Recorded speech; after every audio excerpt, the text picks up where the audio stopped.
प्रभु यीशु मसीह के नाम में आपको अनुग्रह, शांति और आशीष मिले। जिन लोगों को जीवन में डिप्रेशन रहता है, डिप्रेशन एक दिमागी तकलीफ है और कुछ लोग निराश रहते हैं, डिप्रेस रहते हैं और वो डॉक्टर्स के पास जाते हैं, साइकेट्रिस्ट के पास जाते हैं, उनको वो दवाई देते हैं डिप्रेशन से निकलने के लिए और वो दवाइयों का रिएक्शन भी होता है, बैड इफ़ेक्ट होता है बॉडी पे, मोटापा बढ़ जाता है, आदमी सुस्त सुस्त सा रहता है। तो डिप्रेशन एक समस्या है कई लोगों के जीवन में, जिनके पास कोई आशा नहीं है।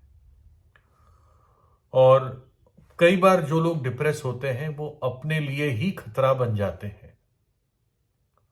उनके मन में अपने आप को तकलीफ देने की इच्छा होती है और कुछ लोग खुदकुशी करना चाहते हैं क्योंकि वो इतने निराश हो जाते हैं जीवन से।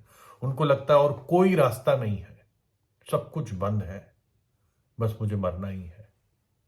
जो मरने से डरते हैं वो अपने हाथों को और इस तरह से छुरी से काटते हैं, अपने शरीर से ऐसे खून निकालते हैं।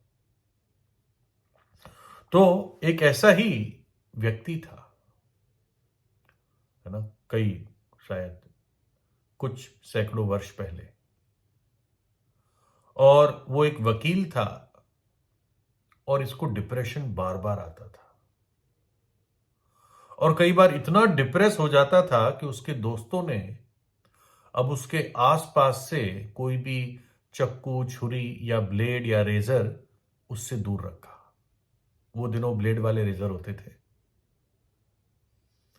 तो उनको ये था कि कहीं अपने आप को काट ना ले, कोई ऐसी नस ना काट दे, मर ना जाए। और था वकील वो, और उसने एक बार लिखा कि मुझे मालूम है कि मैं सबसे दुर्भाग्य व्यक्ति हूं संसार में। डिप्रेस लोग ऐसे ही सोचते अपने बारे में कि मैं सबसे दुर्भाग्य, अभागा व्यक्ति हूं इस संसार में और मुझे नहीं लगता कि मैं कभी ठीक हो पाऊंगा। मैं तो एक प्रकार से यही सोचता हूं कि मैं कभी ठीक नहीं हो पाऊंगा। लेकिन आपको मालूम है वो गलत कह रहा था, उसकी सोच गलत थी। और आपको मालूम है वो व्यक्ति कौन था? वो व्यक्ति अमेरिका का एक बहुत जाना माना राष्ट्रपति ठहरा, इब्राहिम लिंकन। सोच सकते हैं आप। और इब्राहिम लिंकन अमेरिका का एक बहुत प्यारा, उनका प्यारा राष्ट्रपति रहा, है ना। नेता बहुत आते हैं जाते हैं, लेकिन कुछ होते हैं नेता ऐसे जिससे लोग प्यार करते हैं, लोग उनके योगदान को सदियों तक याद रखते हैं, कभी नहीं भूलते। तो इब्राहिम लिंकन एक ऐसा व्यक्ति था, है ना। उसने बहुत सारे गुलामों को आज़ाद करने में उसका बहुत बड़ा योगदान था। अमेरिका में गुलामी थी, स्लेवरी थी, लेकिन इब्राहिम लिंकन का बहुत बड़ा कंट्रीब्यूशन रहा उस देश में गुलामी को खत्म करने का। और आप देखते हैं कि इस हद तक के अब जो पहले गुलाम थे वो ऊंचे ऊंचे पदों पर भी आज उस देश में आ जाते हैं। और मैं ये कहना चाहता हूं कि संसार में, अपने आप में, अपने आसपास के लोगों में निराशा हो सकती है, व्यक्ति आशा रहित हो जाता है, लेकिन परमेश्वर में, प्रभु यीशु मसीह में आशा है। प्रभु यीशु मसीह सच्चा परमेश्वर और विश्वास योग परमेश्वर है। वो अपने विश्वास करने वाले को कहता है कि मैं तुझे कभी नहीं छोड़ूंगा और ना कभी त्यागूंगा। वो वास्तव में एक व्यक्ति का सच्चा मित्र बन जाता है जब हम उसके शरण में आते हैं। प्रभु यीशु ने कहा यूहन्ना 15:13 में, इससे बड़ा प्रेम किसी का नहीं कि कोई अपने मित्रों के लिए अपना प्राण दे।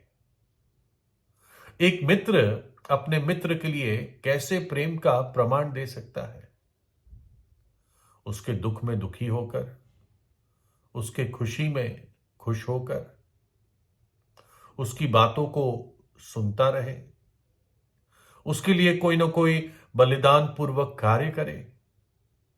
लेकिन सबसे बड़ी चीज क्या हो सकती है कि एक मित्र अपने दूसरे मित्र के लिए अपना प्राण ही दे दे। और यही चीज प्रभु यीशु मसीह ने मेरे और आपके लिए की। और हम तो मित्र थे भी नहीं, दुश्मन थे अपने पापों के कारण। लेकिन जब हम पापी ही थे तब प्रभु यीशु मसीह ने अपना बलिदान हमारे लिए दिया। क्रूस पर उसने अपनी जान हमारे खातिर दे दी। 3 किलो के जरिए वो क्रूस पर टांग दिया गया और वहीं पर उसने हमारे लिए प्रायश्चित किया, अपना पवित्र लहू बहा दिया। और परमेश्वर पिता ने अपने पुत्र का बलिदान देखकर हमें हमारे लिए उद्धार का प्रयोजन किया कि अब जो पाप की मजदूरी थी, जो पाप की सजा थी जगत की, वो किसी और ने ले ली है। और इसलिए अब परमेश्वर पिता मुझे और आपको न्याय के रूप से क्षमा कर सकता है। एक तो होता है ना कि हमने ऐसे ही किसी को माफ कर दिया, लेकिन पाप की मजदूरी मृत्यु है। एक सच्चा न्यायी ऐसे ही किसी को बख्श नहीं सकता, नहीं तो वो सच्चा न्यायी नहीं है, उसका न्याय सच्चा नहीं है। तो हमारे बदले में परमेश्वर के पुत्र ने सारी दंड, सारी सजा को अपने ऊपर उठा लिया। और क्योंकि वो स्वयं परमेश्वर है, वो मृतकों में से तीसरे दिन जी उठा। इब्राहिम लिंकन की घटना से हमें पता चलता है कि परमेश्वर सब कुछ बदल सकता है, वो सब कुछ नया कर सकता है। प्रकाशित वाक्य 21:5 में लिखा है, और जो सिंहासन पर बैठा था उसने कहा कि देख, मैं सब कुछ नया कर देता हूं। फिर उसने कहा कि लिख ले, क्योंकि ये वचन विश्वास योग्य और सत्य है। ये सत्य वचन है, विश्वास योग्य वचन है। देखो, मैं सब कुछ नया कर देता हूं। एक और जगह लिखा है 2 कुरिन्थियों 5:17 में, सो यदि कोई मसीह में है तो वो नई सृष्टि है, पुरानी बातें बीत गई, देखो वे सब नई हो गई। परमेश्वर पुराने को हटाता है और नए को लाता है। कोई इब्राहिम लिंकन को देखकर कह नहीं सकता था कि ये वही आदमी है, वही वकील है जो अपने हाथ पैर को छुरी से, चक्कू से काट लेता डिप्रेशन में। ऐसा परमेश्वर बदलाव लाता है एक व्यक्ति के जीवन में।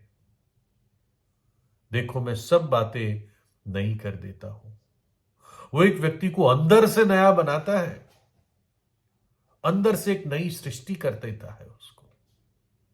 ऐसी सृष्टि बना देता है जो पाप के पीछे नहीं भागती। जो हमारा पुराना स्वभाव है, हमारा जो शरीर है, जो हमारा अपना निजी प्राकृतिक स्वभाव है, वो पाप के पीछे भागता है, बुराई के पीछे भागता है, गंदगी के पीछे भागता है।